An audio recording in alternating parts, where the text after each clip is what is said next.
Qu'un train pourrait passer aussi vite qu'il est passé, puis sans s'en apercevoir.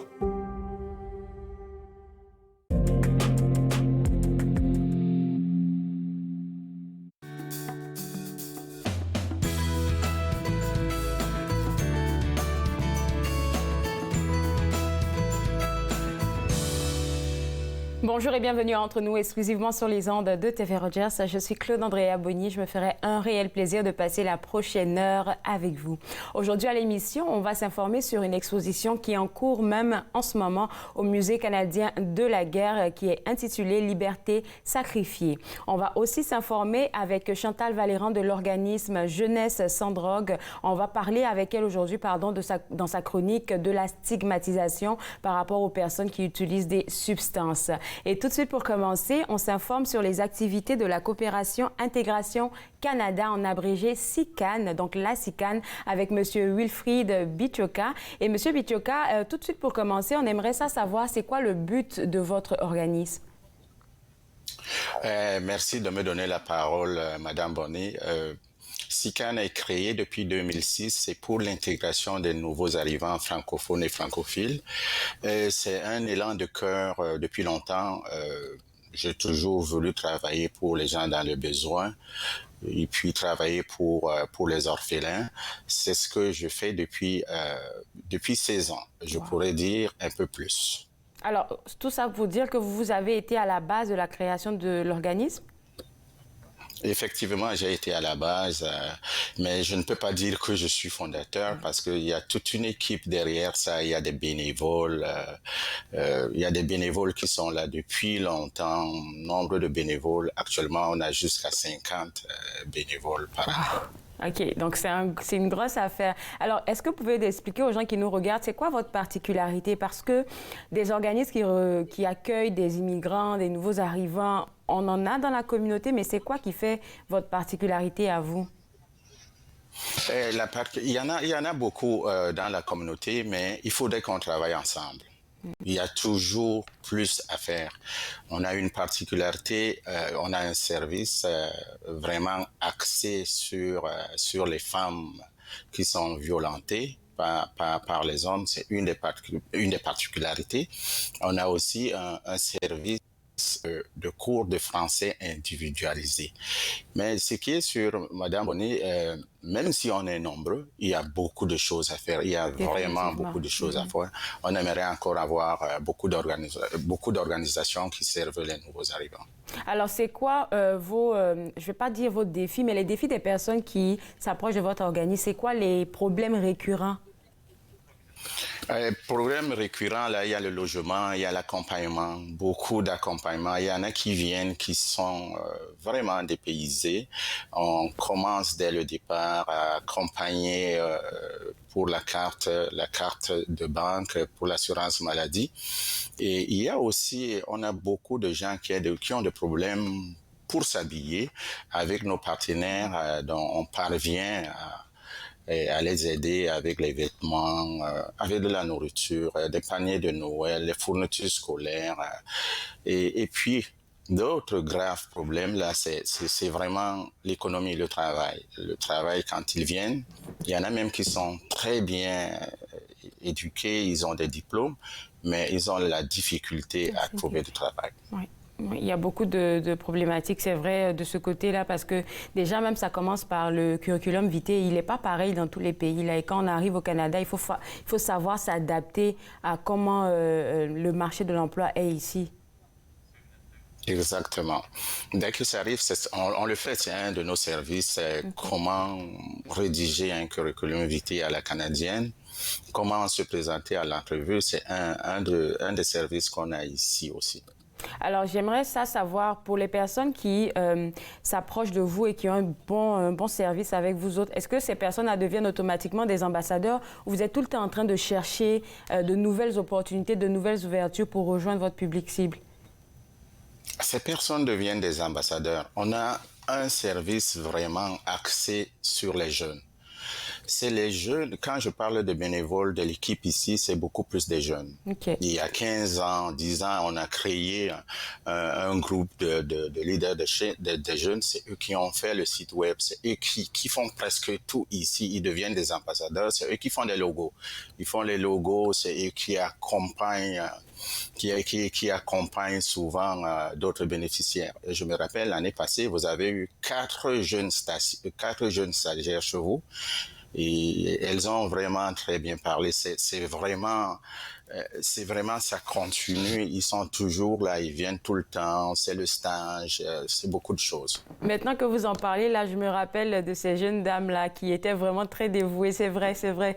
Alors, je vais vous garder avec moi et pendant que je vous garde avec moi pour qu'on prenne une pause, j'aimerais ça inviter les gens qui nous regardent là à aller regarder de plus près les services de la coopération Intégration Canada au www.sican.ca. Et puis, comme M. Bichoka l'a mentionné, après la pause, on va parler en profondeur des différents services qu'il offre et parmi ces services-là, le service qui est offert aux femmes. J'aime beaucoup ce volet-là. Vous regardez Entre nous exclusivement sur les ondes de TV Rogers.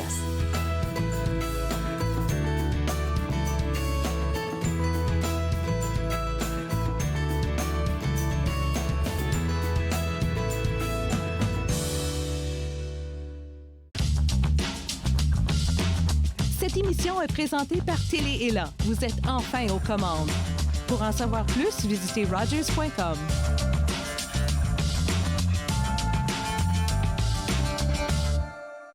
Appel aux étudiants. Omni Television accorde à nouveau des bourses d'études aux étudiants qualifiés poursuivant une carrière dans le journalisme en langue tierce. J'encourage tous les étudiants qui veulent faire une carrière dans le journalisme ethnique d'appliquer pour la bourse d'Omni, parce que l'éducation est l'étape la plus importante pour commencer. Omni propose des émissions d'actualité produites localement et des bulletins d'information nationaux quotidiens diffusés en 6 langues. Détails sur le web. Ce ne sont pas les plateaux lourds ou le rythme rapide qui rendent la tâche difficile. Ce n'est pas le rythme effréné des demandes des clients. Ce n'est pas le patron qui vous demande de travailler un autre quart de travail à cause d'une collègue malade. Ce qui est difficile, c'est quand vous réalisez qu'un client a atteint sa limite d'alcool et que vous devez prendre la décision de refuser de le servir. Refuser de servir de l'alcool, ce n'est pas personnel, c'est la loi. Merci aux serveuses et aux serveurs de l'Ontario qui s'acquittent de leurs tâches difficiles. Nous savons que ce n'est pas facile, mais nous comptons sur vous pour assurer notre sécurité. À la prochaine émission, on cuisine le bibimbap. On parle de Corée du Sud avec mon invité, Philippe Sabourin. Bouffe sur la route, dimanche 20h sur TV Rogers.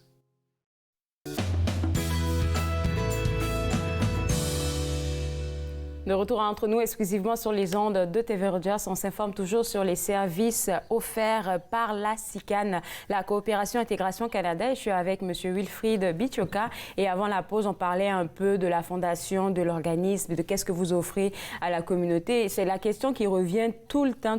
Comment vous avez réussi à vous adapter à cette fameuse pandémie qui tire à sa fin? Je croise les doigts. Oui, ça, on croise les doigts que ça finisse. La pandémie qui a commencé en 2020, ça a commencé avec un de nos projets phares, parler F, des cours de langue individualisés. Ça a été très difficile, mais on s'est adapté comme tout le monde. Donc, il fallait apprendre très vite comment utiliser les technologies de communication virtuelle. C'était très difficile. Ça nous a pris environ 3 mois avec l'équipe ici pour comprendre comment Zoom fonctionne et MS Team fonctionne. Et il fallait en plus donner des leçons, enseigner aussi, montrer aussi aux bénévoles aux bénéficiaires comment utiliser ça. Ça, c'était très difficile, même jusqu'à maintenant, parce qu'il y en a qui viennent tout le temps. On reçoit environ 300 bénévoles par année. Il y en a qui viennent tout le temps. Il faut toujours leur montrer comment ça fonctionne. Mais c'était difficile, mais ça va maintenant. Alors, moi, j'ai regardé les différents points qu'on a échangés ensemble pour savoir qu'est-ce que la communauté devait savoir de vous. Et puis, vous avez mentionné 2 programmes. Vous avez parlé d'un, tantôt, Parler F, qui est né durant la pandémie. Moi, je vois que votre bilan, il est plutôt positif parce que vous n'avez pas lâché. Et puis, il y a un autre programme dont on va en parler tantôt, là, qui est aussi né de la pandémie. Oui. Parler F, ça a commencé en 2020, en mars 2020, c'est avec la pandémie. Le programme, c'est vraiment offrir des cours de français individualisés aux nouveaux arrivants qui veulent apprendre le français. Et il y en a beaucoup. Il y en a beaucoup aussi dans la région. On reçoit des demandes tout le temps. Ça fonctionne très bien. C'est un programme qui est financé par IRCC, Immigration, Réfugiés et Canada. Et c'est un programme de 3 ans et qui pourrait être renouvelé. Donc, ça fonctionne, beaucoup de demandes. Les gens veulent vraiment parler français, si bien qu'on a une liste d'attente qui n'en finit pas. Wow. Alors, donc, quand vous parlez de 3 ans, c'est 6 mois, je m'inscris aujourd'hui, je suis avec vous pour 3 années? Mais, le projet a commencé en 2020, ça veut dire que ça devrait prendre fin en 2024. OK, je comprends. Mais le bailleur de fonds pourrait le renouveler parce que le besoin est là. Les gens veulent vraiment avoir la deuxième langue. Ce que moi j'aimerais savoir, c'est comment ça fonctionne concrètement pour quelqu'un qui est nouvel arrivant et qui a envie d'avoir accès à ce service-là, parler F, pour améliorer sa langue française. Oui, comment ça fonctionne? Il y a les personnes qui nous contactent soit par téléphone, soit à travers notre site web info@sican.ca. Ils s'inscrivent et ce qu'on fait de prime abord, on les dirige vers le YMC pour avoir leur niveau de cours de français. Après ça, ils reviennent chez nous. Mais actuellement, vraiment, là, on a tellement beaucoup de demandes, on les met dans la liste d'attente. Après ça, on va les jumeler avec un bénévole ou bien une bénévole. Il y a aussi les conseillers en éducation qui sont là, qui les suivent, les deux en même temps, bénévoles, et puis l'apprenant pour voir comment ça fonctionne, comment ça évolue. OK. Et puis là, comme vous l'avez mentionné, il y a une longue liste d'attente. Donc, ce qui fait que vous avez besoin encore de bénévoles pour vous appuyer dans ce programme-là.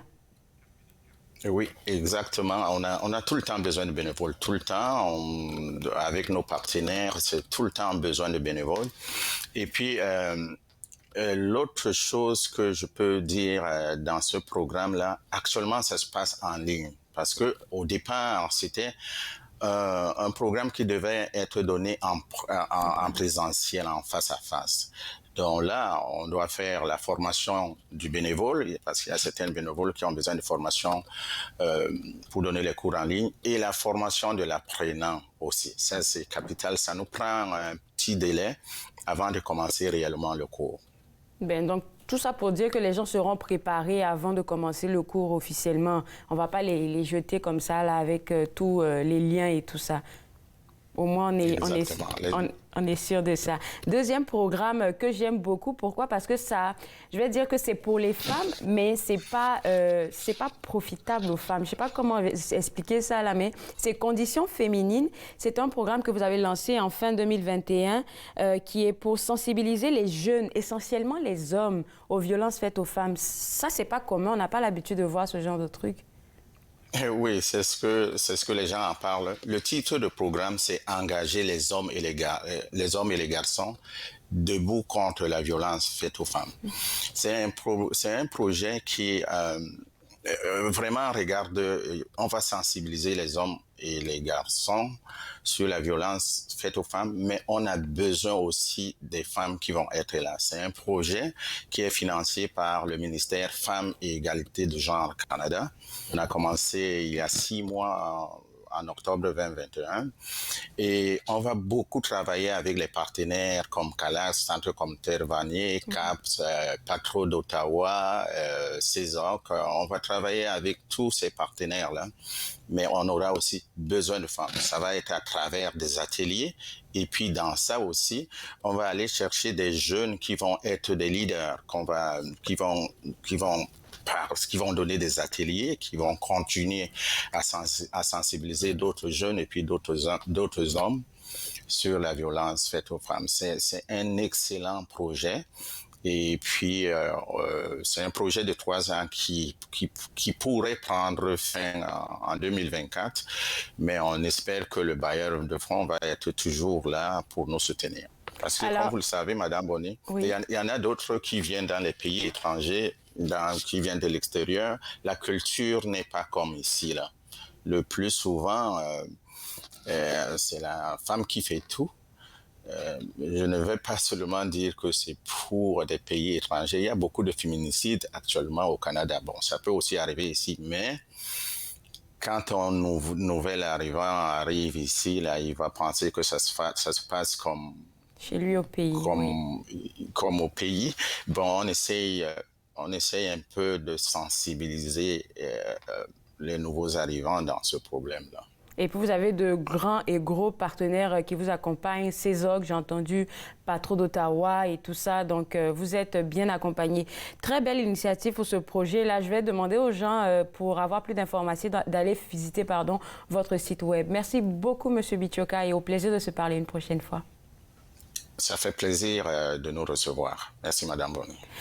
Alors, pour vous autres à la maison, que ce soit pour avoir accès aux différents services de la coopération Intégration Canada ou même pour participer à leurs différents programmes dont je viens de parler avec M. Bichoka, ça sera au www.sican.ca.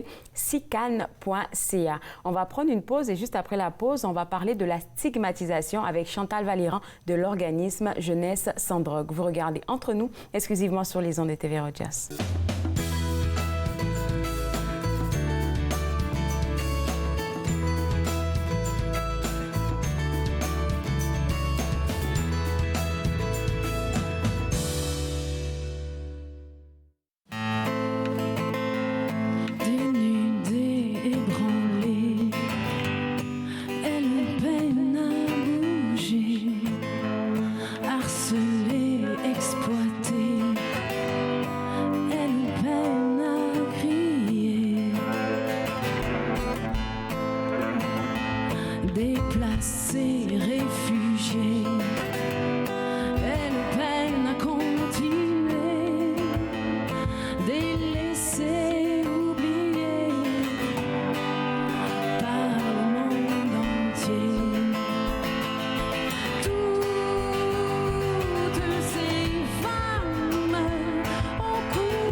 De retour entre nous exclusivement sur les ondes de TV Rogers, on parle maintenant de la stigmatisation qui est le thème de notre chronique aujourd'hui avec Chantal Valéran de l'organisme Jeunesse sans drogue. Mais il y a un sous-thème à la stigmatisation, c'est la dépendance n'est pas un choix. Et merci Chantal de nous parler depuis la Caroline du Sud. Bonjour, ça me fait plaisir. Je vous amène un peu de soleil. Exactement, merci de nous apporter du soleil. Quoique je pense aujourd'hui, on a un tout petit peu de soleil là, donc on est quand même heureux. Pourquoi on a voulu parler de ça aujourd'hui? On a voulu parler de ça parce que je pense que c'est important de comprendre l'impact des mots. Et souvent, notre mission à Jeunesse sans drogue, c'est toujours d'encourager les parents à avoir des conversations informées avec leurs jeunes et de leur donner les outils pour le faire, mais aussi de comprendre les mots qu'on utilise a de l'importance et a un impact sur la perception générale des jeunes, mais des gens autour de nous, sur les gens qui utilisent parfois des drogues. On est en mode chez nous de prévention et éducation, mais ça commence à la prévention et à l'éducation de bien comprendre l'utilisation des mots. Donc, je voulais parler de ça aujourd'hui. C'est tellement bien dit là. Et puis, si on veut faire un peu les statistiques, là, souvent, tu nous en fais un peu, Chantal. Ça serait quoi que tu partagerais avec nous concernant les consommations de substances au Canada en ce moment? La bonne nouvelle ce matin, c'est que... la bonne nouvelle ce matin, c'est que de façon générale, l'utilisation, la consommation des drogues est à la baisse. Wow, depuis plusieurs années, de façon constante, on voit une diminution de consommation dans toutes les strates d'âge. Fait qu'on pourrait penser, oh mon Dieu, avec la légalisation du cannabis ou de façon générale, on pense que peut-être les gens consomment plus, mais non, les gens de façon générale consomment moins. Cela dit, il y a certaines tendances, par contre, qu'on remarque. Ma dernière entrevue avec toi, on avait parlé de vapotage. Oui. Le vapotage est à la hausse. On a quand même une augmentation de 74 % des jeunes qui ont essayé de vapoter. Ça, c'est une des tendances. Mais ce que je voulais dire, c'est de façon générale, ça va bien. Il faut comprendre aussi qu'au Canada, il y a une statistique intéressante, c'est que on a un des pourcentages les plus élevés de consommateurs de cannabis dans les pays industrialisés. Donc, la première strate de 20 à 24 ans, ce sont les plus grands consommateurs de cannabis à travers le Canada, suivis des 16-19 ans. Donc, quand on se compare à travers tous les pays industrialisés, le Canada se situe dans les 5 premiers là, par rapport à la consommation de cannabis. Mais, comme je dis, de façon générale, la consommation a baissé. 16-19 ans, moi, je trouve que quand même... Là, je pense que cette tranche d'âge-là, par exemple, 16-19 ans, c'est beaucoup plus de la curiosité qu'autre chose. L'expérimentation. Mais on sait que, par contre, que l'âge moyen d'initiation au cannabis, c'est 14 ans au Canada. J'ai pas compris l'âge. 14. 14. OK. Heureusement que Chantal est là pour apporter aux parents les réponses à leurs questions et donner des outils pour mieux discuter avec leurs jeunes. Alors, à quel moment on peut dire qu'une personne a un problème de consommation? Ça, c'est très individualisé. On ne peut pas dire, si vous consommez à tous les jours, ça peut être un problème. Mais en général, les deux critères qu'il faut évaluer, ce sont la fréquence et la quantité. Donc, si on voit qu'il y a vraiment... Oui, si on est capable d'aller évaluer quel genre de quantité on prend et quel genre de fréquence. Parce que quelqu'un peut dire, par exemple, moi, je consomme seulement la fin de semaine. Je ne consomme pas durant la semaine, donc j'ai pas de problème. Si à chaque fin de semaine, façon constante, on consomme toujours et on consomme une quantité assez importante qui fait que ça a un impact important sur notre santé, on ne peut pas dire qu'on n'a pas un usage problématique. Il y a une différence, par contre, entre l'usage problématique et la dépendance.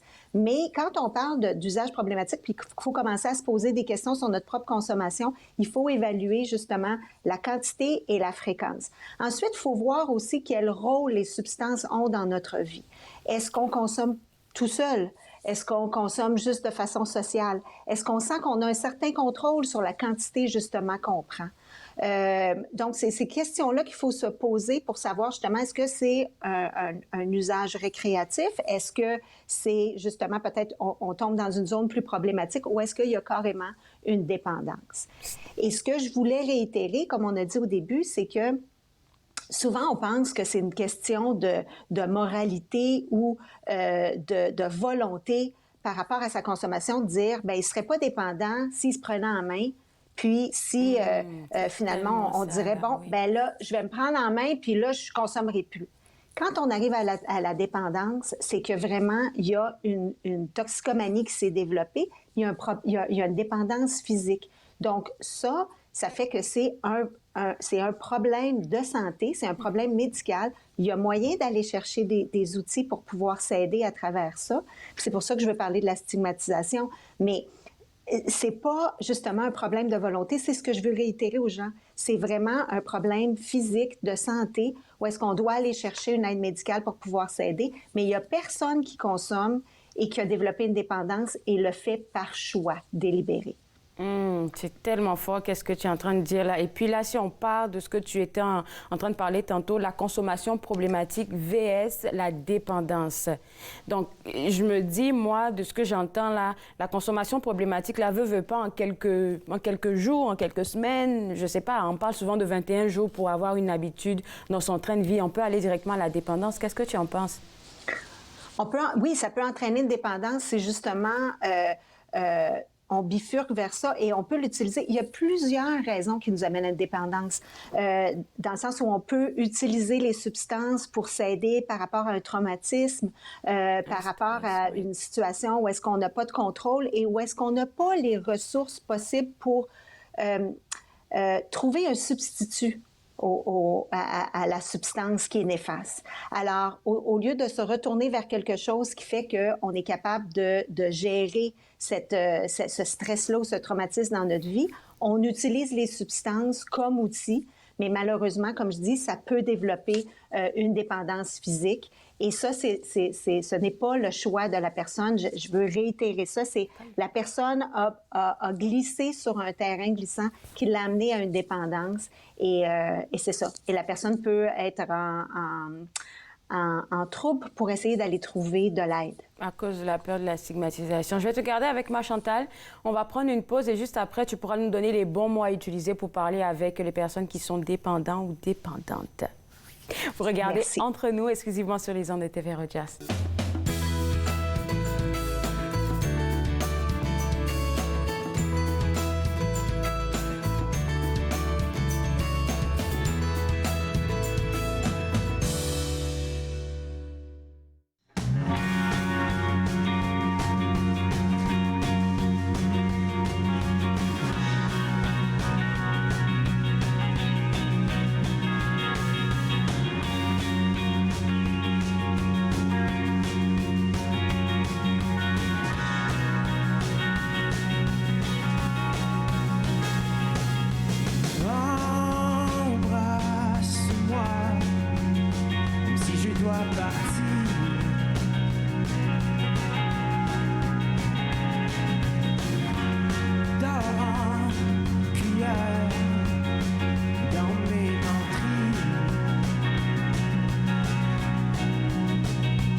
De retour à Entre nous, exclusivement sur les ondes de TV Rogers, on parle toujours de la stigmatisation et encore plus de la dépendance qui n'est pas un choix pour les personnes qui sont dépendantes ou dépendantes, avec Chantal Valérand de l'organisme Jeunesse sans drogue. Et tu l'as tellement bien dit avant la pause, là, Chantal, les personnes qui sont dépendantes ou dépendantes aujourd'hui n'ont pas choisi ce chemin-là.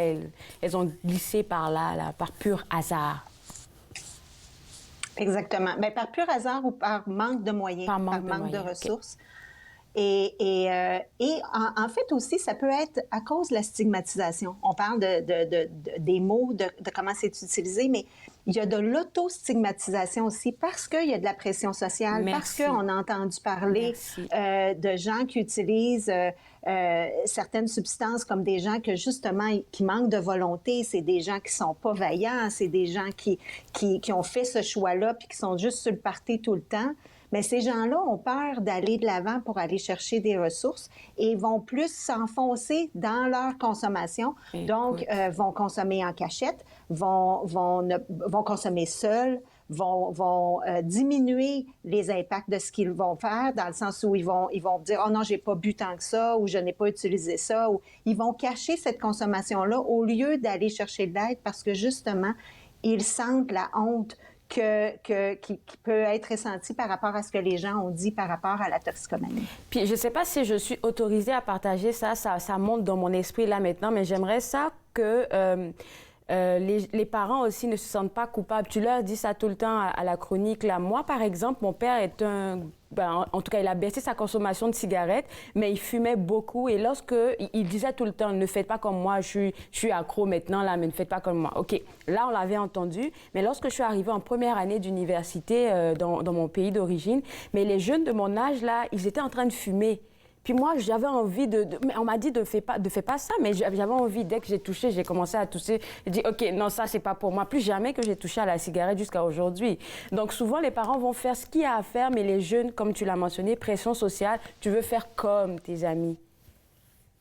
Oui, mais exactement. Mais d'où l'importance, on en parle souvent ensemble, commencer le dialogue tôt avec nos enfants, de leur laisser de la place aussi pour avoir des questions, pour faire de l'expérimentation, d'être conscient en tant que parent que les jeunes ne feront pas toujours les meilleurs choix possibles, mais que si on a eu des conversations en amont avec eux et qu'on leur a laissé l'espace pour pouvoir venir à nous, bien, à ce moment-là, ils vont avoir la bonne information. Et s'il y a une erreur de jugement, on est jeune. Ça fait partie de ça, l'adolescence, de faire des rites de passage. Donc, si on comme toi, tu essaies la cigarette, mais tu le savais, dans le fond, est-ce que c'est bon pour moi ou est-ce que c'est pas bon pour moi? Donc, parce que ces conversations-là avaient eu lieu avant. Donc, on espère qu'en ayant des conversations informées avec nos enfants en amont, quand viendra le temps de prendre des décisions, ils vont prendre les meilleures décisions possibles pour eux, pour leur santé. Mais puis, je suis revenue vers mon père, là, je lui ai dit qu'est-ce que j'avais fait comme bêtise, mais il m'a pas tapé dessus, il s'est moqué de moi. Il m'a dit, OK, quand je te parle, tu m'écoutes pas, mais voilà le résultat.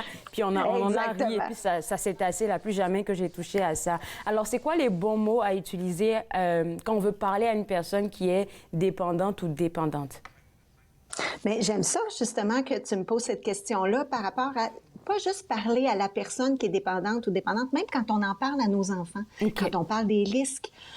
Au lieu de dire à un jeune, par exemple, tu vas devenir un accro ou tu vas devenir un toxicomane, comment on réfère à ces gens-là qui souffrent de dépendance? Avant et avant tout, ce sont des personnes. Donc, juste de dire une personne qui souffre de dépendance au lieu de dire un toxicomane ou un accro. Et j'entends souvent aussi dans la société de l'abus. Il abuse de la drogue ou il a pris des abus. Au lieu de parler de consommation problématique, je parle souvent de consommation problématique ou même juste de consommation de drogue, de ne pas mettre un qualificatif sur la consommation. Parce que la personne va penser encore que si c'est dans un contexte d'abus, c'est un choix que j'ai fait. J'ai décidé d'abuser. Et parfois, comme j'explique, la dépendance, c'est pas un choix. Donc, c'est pas un choix vraiment parce que ces personnes-là se sont auto-médicamentées avec des substances et c'est rendu à un certain niveau pour qu'ils puissent fonctionner en société. Donc, puis là, il y a des moyens, il y a différents moyens pour aller les aider à diminuer et à enrayer cette consommation-là. Mais dans une optique où est-ce qu'on veut qu'ils reconnaissent le problème et qu'ils aillent de l'avant pour aller chercher de l'aide, il ne faut pas justement le mettre dans une situation où est-ce qu'il va avoir honte et qu'il pense ou qu'elle pense qu'elle ne peut pas aller chercher de l'aide. Donc, essayez de ne pas parler d'abus, parler de consommation point ou parler de consommation problématique et essayer de parler de personnes qui souffrent de dépendance au lieu d'un toxicomane ou personnes qui consomment au lieu d'un accro ou d'un junkie. D'éliminer ces phrases-là, même avec nos jeunes, pour qu'on puisse instaurer ces principes de base-là de compassion avec nos jeunes pour que nos jeunes, à nos tours, puissent avoir les bons mots quand ils parlent de dépendance ou de toxicomanie. C'est tellement bien dit, là, le principe de compassion, parce que c'est vrai ce que tu as dit. Si on essaie de stigmatiser la personne en face qui est dépendante ou dépendante,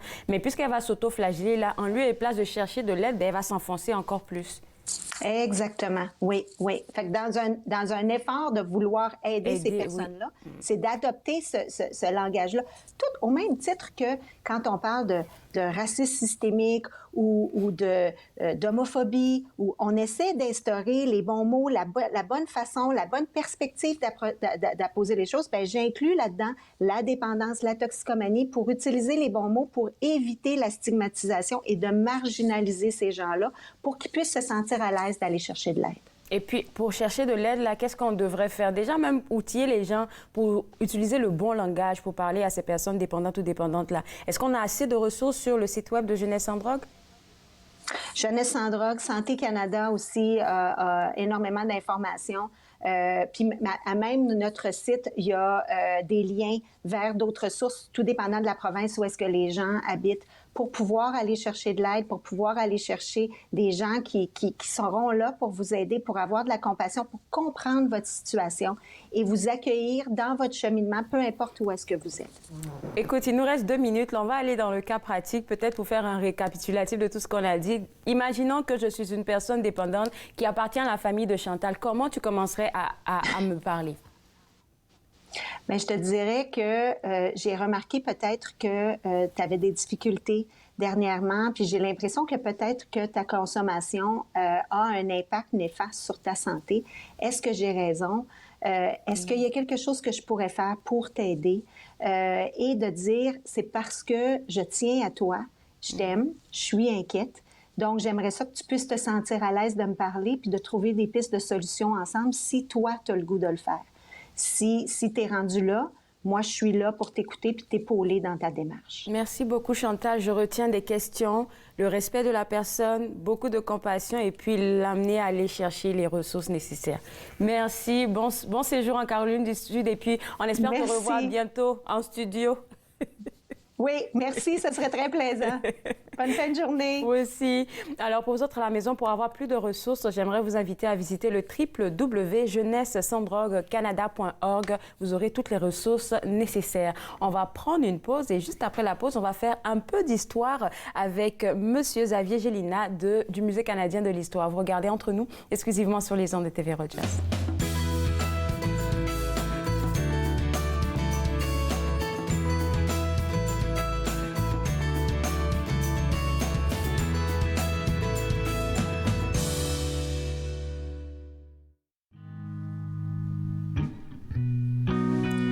Faudrait bien qu'il mouille, qu'on se colle un peu, qu'on s'endure mieux, qu'on se fasse une partie de fouille. J'suis tanné de la pression, de l'impression. J'veux juste rentrer à maison, suivre le filon des 4 saisons. À San Miguel, c'est pas souhait, mais il fait chaud en salle, c'est humide, c'est pas normal.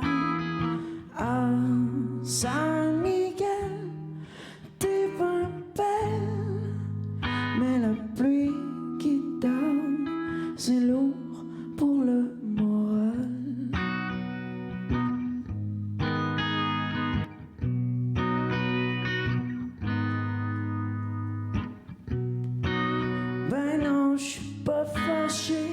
non, mais le temps est long, pis tu le sais, j'suis pas ben bon pour lire dans tes pensées.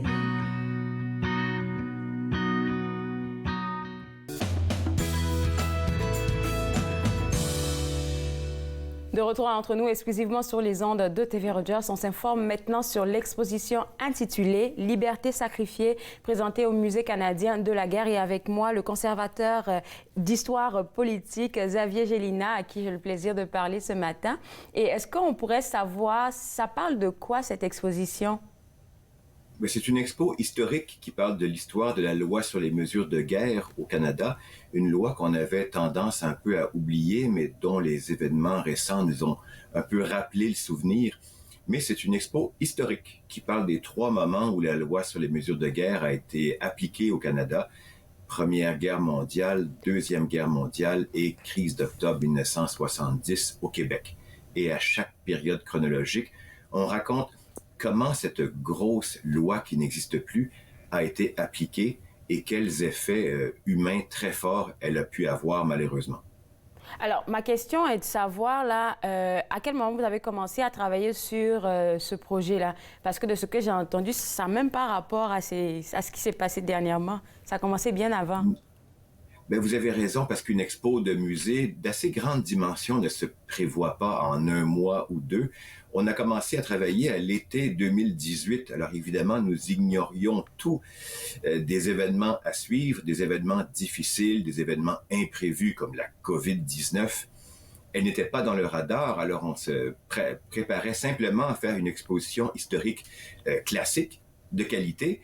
Et même, ce qui est un peu ironique aujourd'hui, à l'interne, on se demandait un peu comment pourra-t-on faire pour aider les visiteurs à sentir une pertinence ou une connexion entre les événements historiques dont on parle et la situation présente. Eh bien, ma foi, l'évolution de la vie a fait en sorte qu'on n'a pas eu à travailler très, très fort pour faire voir le lien entre, d'une part, les crises nationales, qu'elles soient militaires ou sanitaires, comme on a eu récemment, et les réponses des gouvernements les gouvernements, que ce soit durant la Première Guerre, la Deuxième Guerre, octobre 70 ou bien sûr beaucoup plus récemment, à compter de mars 2020, sont toujours aux prises dans le fond avec le même dilemme. Et dans les crises futures qu'on ne connaît pas, il y aura toujours le même problème qui va se poser.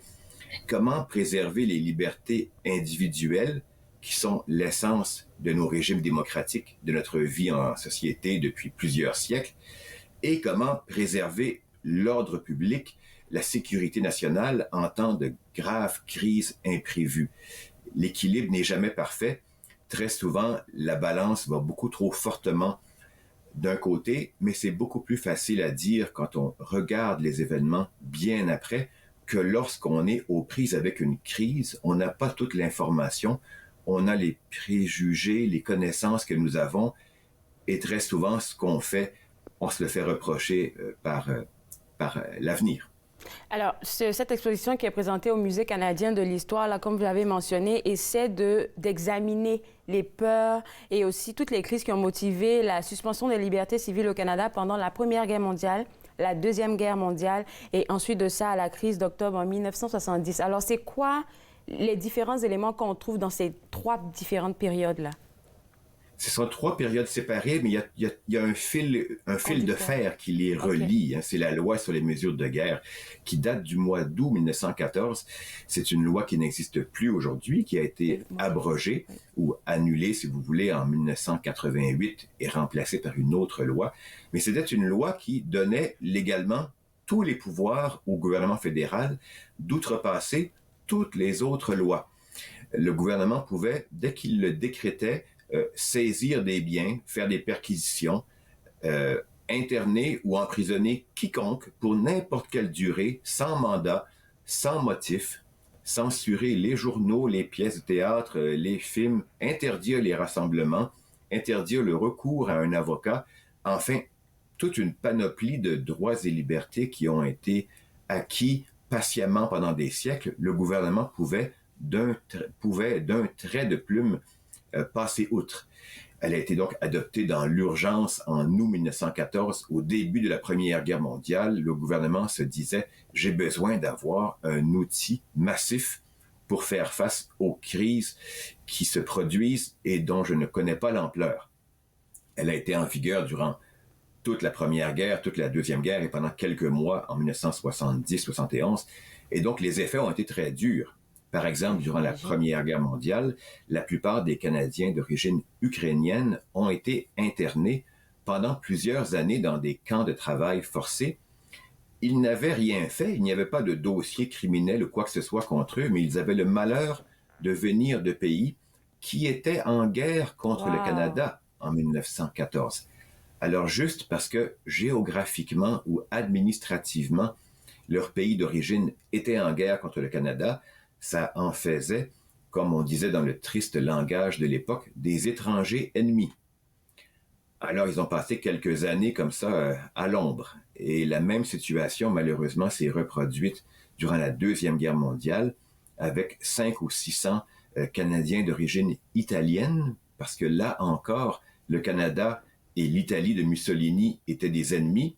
Donc, par association, les Italiens d'ici, on se disait, ce sont peut-être des espions, ils sont peut-être des fascistes, ils sont peut-être des ennemis du Canada.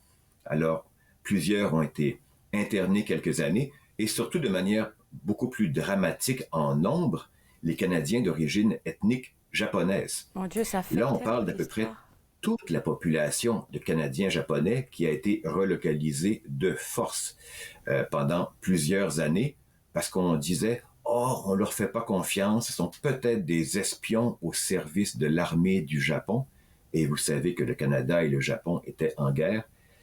Et à la base, il faut pas se le cacher aujourd'hui, on avait une méfiance vis-à-vis des gens d'origine japonaise. Ils ne nous ressemblaient pas, ne parlaient pas notre langue, ne mangeaient pas la même nourriture. À la base, il y avait, il faut pas se le cacher, un vieux fond de racisme qui était prêt à ressurgir. Et ça a été vraiment une tâche dans l'histoire du pays. Vous êtes et tellement la même histoire s'est reproduite. Et puis, c'est tellement intéressant qu'est-ce que vous dites là par rapport à l'Ukraine, parce que j'ai pu voir dans les médias, vu qu'est-ce qui se passe en ce moment, bien, le Canada est prêt à accueillir de manière temporaire, si possible, certains Ukrainiens, mais c'est comme si vous avez vu qu'est-ce qui allait se passer comme des années plus tard, quand vous avez commencé en 2018. Est-ce que le Musée canadien de l'histoire a une boule de cristal? On aimerait bien l'avoir, vous savez, mais je ne crois pas. Enfin, moi, je n'en ai pas, mais je paierais cher pour en avoir une. Quand un historien ou une historienne a un certain talent, il a plutôt un rétroviseur. Et moi, j'ai travaillé main dans la main avec une collègue, Mélanie Morin-Pelletier, du Musée canadien de la guerre. Nous avons été tous les deux les historiens-chercheurs pour cette exposition-là. J'espère que nous avons eu un assez bon rétroviseur, mais malheureusement, des lunettes infrarouges vers l'avenir, on ne le savait pas. Et en effet, cette situation ukrainienne actuelle, bien sûr, nous fait remonter à la mémoire. Dans le fond, nous avons 130 ans d'histoire commune canado-ukrainienne. Dans l'exposition, on parle d'un chapitre vraiment noir, l'internement de quelques milliers d'entre eux durant la Première Guerre mondiale. C'est vrai, c'est un chapitre noir, il a existé, il a longtemps été caché comme un secret de famille dont on avait honte. Le gouvernement a détruit les camps d'internement et a même détruit la plupart des archives de façon à ce qu'on ne s'en souvienne pas. Oui, c'est un chapitre vraiment difficile, cependant, et Dieu merci, sur 130 ans d'histoire commune, la relation a généralement été mutuellement bénéfique et heureuse. Et aujourd'hui, depuis très longtemps, les Canadiens de souche ukrainienne font vraiment partie de la communauté. Il y a des noms très connus comme Gretzky qui n'auraient pas été des nôtres s'il n'y avait pas eu une très grande vague d'immigration ukrainienne au Canada. Écoutez, je vais vous garder avec moi, on va prendre une pause et juste après, j'aimerais ça que vous puissiez nous expliquer la différence entre les mesures de guerre et les mesures d'urgence qu'on vit en ce moment-là. Certainement. Vous regardez Entre nous exclusivement sur les ondes de TV Rogers.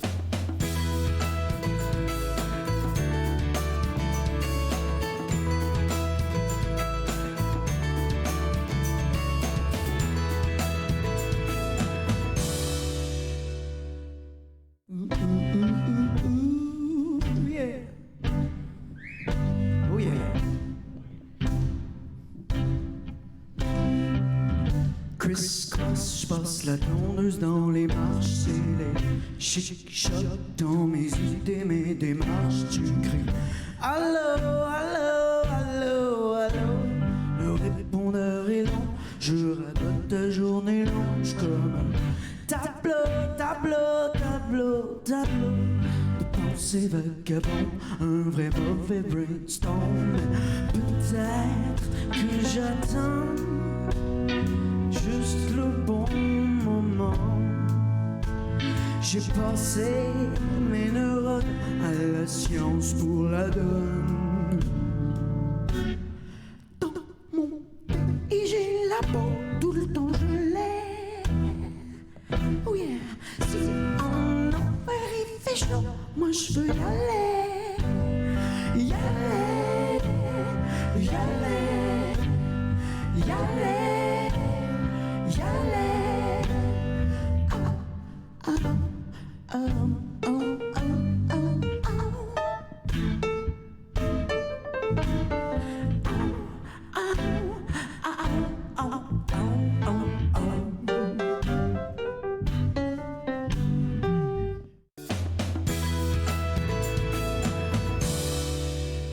De retour entre nous exclusivement sur les ondes de TV Rogers, on s'informe toujours sur la belle exposition, la belle et pertinente exposition Liberté sacrifiée présentée par le Musée canadien de l'histoire. Et j'ai toujours avec moi l'historien et conservateur Xavier Gélina. Et tantôt, avant la pause, on s'est dit qu'on pourrait parler de la différence qu'il y a entre la loi sur les mesures de guerre et la loi sur les mesures d'urgence.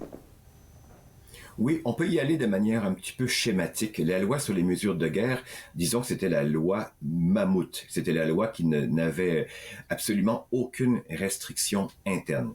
Dès que le gouvernement fédéral l'invoquait, elle s'appliquait, c'était tout. Il n'y avait pas de contrôle parlementaire, il n'y avait pas de restriction. C'était la loi toute puissante. Unilatéralement, en fait, que le fédéral pouvait comme décider du coup. Absolument. Il s'agissait qu'il proclame qu'il y avait une crise nationale, une insurrection appréhendée, comme on disait, donc un risque de, ou bien sûr une guerre. Ipso facto, elle s'appliquait. Et ensuite, le Parlement ne servait plus à rien, le gouvernement travaillait par décret. C'était vraiment une loi bulldozer. C'est ça. Au fil des années, on s'est rendu compte ça ne se pouvait plus. Il y a eu, vous savez, l'évolution des années, la charte des déclarations des droits de la personne de l'ONU, la décolonisation, les droits civiques. On s'est rendu compte qu'une loi datant de 1914 ne pouvait plus s'appliquer dans une démocratie moderne et éclairée. Et finalement, c'est en 1988, sous le gouvernement de Brian Mulroney, que la loi a été abrogée, mais aussitôt remplacée par celle dont nous avons entendu parler dans l'actualité, la loi sur les mesures d'urgence. Et l'exposition en parle, autant dans son adoption en 1988 que dans sa mise en application en 2022. Ça, vous comprenez que c'est un petit panneau que nous avons ajouté à l'ultime dernière minute. Bien sûr, sans faire de commentaires politiques ou éditoriaux, ce n'est pas notre travail, mais pour un peu montrer aux visiteurs que, voyez-vous, l'histoire dont parle l'exposition semble terminée. Bien sûr, les 3 grands chapitres dont on parle sont terminés, mais qu'en même temps, le grand questionnement, le grand équilibre difficile entre l'ordre public et les droits individuels, ce questionnement-là demeure. La nouvelle loi sur les mesures d'urgence, d'abord, elle est cernée par la Charte des droits et libertés de la personne. C'est écrit formellement dans le début du texte.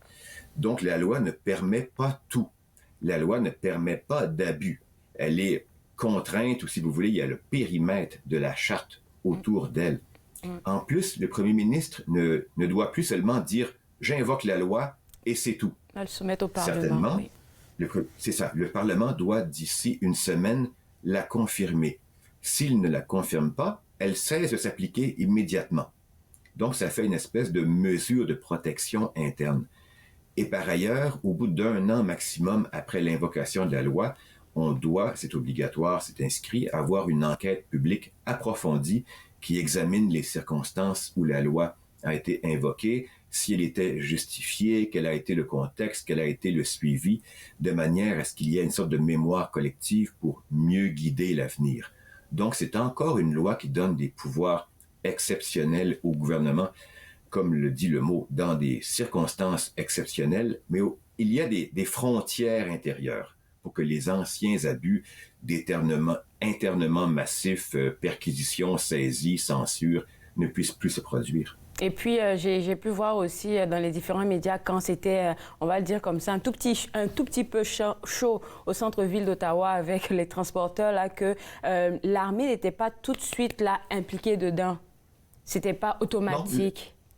Non, vous avez raison. L'armée peut être appelée en renfort, mais indépendamment de cette loi-là.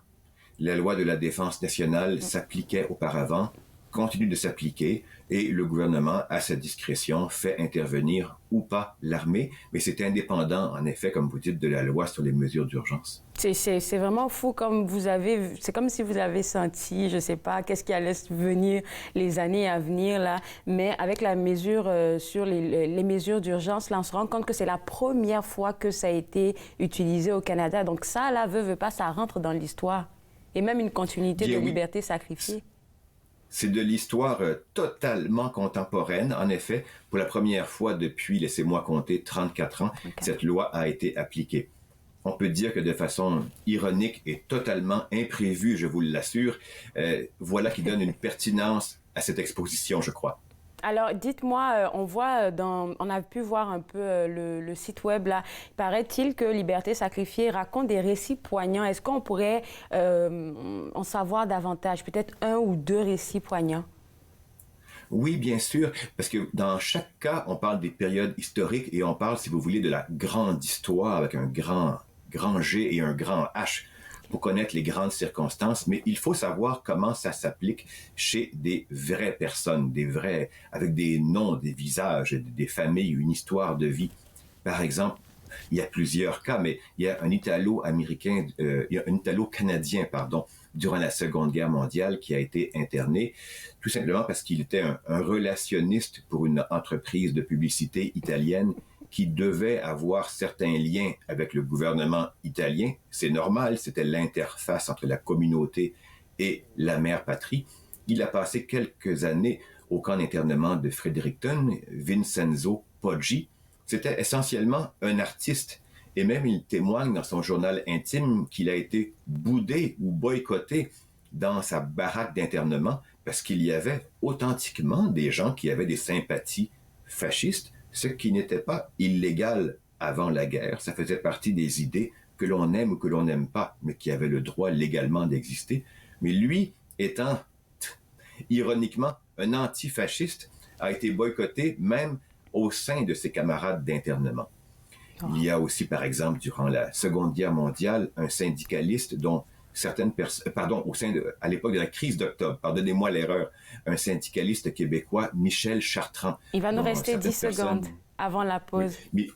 Ce Michel Chartrand, syndicaliste, est resté 4 mois en prison pour n'avoir commis aucune action, mais pour avoir eu simplement un langage violent. Et les exemples sont nombreux. Écoutez, je vais vous garder avec moi si vous me le permettez. On va clore l'émission ensemble. Avec plaisir. Super. Vous regardez Entre nous exclusivement sur les ondes de TV Rogers. On se voit juste après la pause.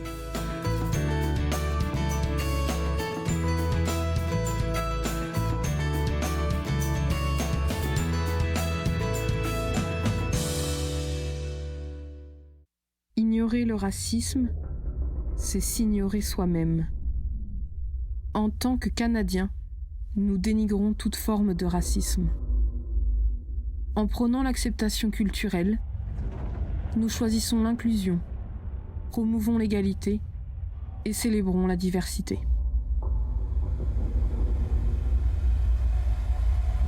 Choisissons la santé, pas la haine. Une émission consacrée à la santé mentale, est-ce que ça vous intéresse? J'espère que ça vous intéresse parce que c'est extrêmement important. Soyez des nôtres. Encore jeune, dimanche 19h sur TV Rogers.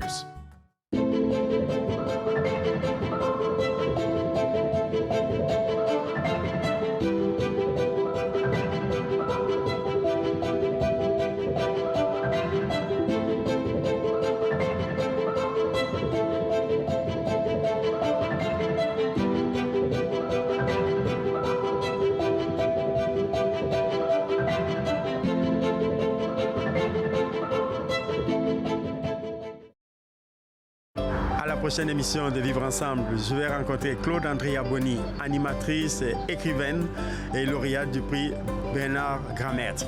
C'est un rendez-vous. Vivre Ensemble, lundi 19h sur TV Rogers.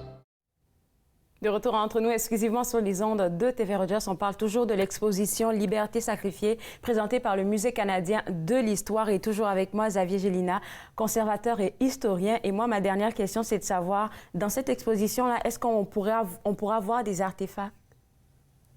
Oui, on peut en voir, mais ça n'a pas été toujours facile de les trouver parce que les gens qui sont internés, emprisonnés, n'ont pas toujours la possibilité de créer des grandes œuvres d'art dans un contexte de confort et de créativité. Mais par exemple, on a pu en trouver. On a parlé de la communauté ukrainienne canadienne qui malheureusement a été internée pendant plusieurs années durant la Première Guerre mondiale. On a réussi à trouver des objets d'artisanat que ces pauvres hommes-là, durant les longues soirées à ne rien faire, sans famille, sans rien, pouvaient créer. Des objets qui témoignent de leur savoir-faire, mais aussi de leur profonde solitude. Ou encore des objets de camps d'internement qui ont été littéralement déterrés par des archéologues et qui nous aident à représenter leur vie durant ces longues années. Merci beaucoup, M. Gélina. J'ai apprécié notre entrevue et puis nous, on va inviter les gens à aller voir cette merveilleuse exposition, La Liberté sacrifiée. Plus d'informations au www.museedelhistoire.ca. Nous, on se retrouve demain à partir de 11h pour une autre belle émission avec de merveilleux invités et parmi ceux-ci, M. Yves Turby de l'AAOF. Bye bye. Faites-nous part de vos commentaires en composant le 613-521-2323 par courriel sur Facebook et Twitter.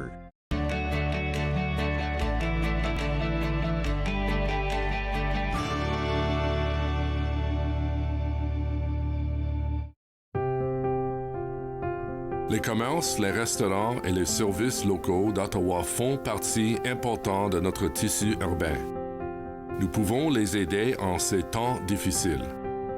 Commandez chez eux en ligne, achetez des chèques cadeaux à utiliser plus tard, commandez des repas à emporter ou à livrer, démontrez votre soutien sur les réseaux sociaux. S'il vous plaît, faites-le aujourd'hui. En savoir plus, visitez ottawa.ca/acheter local.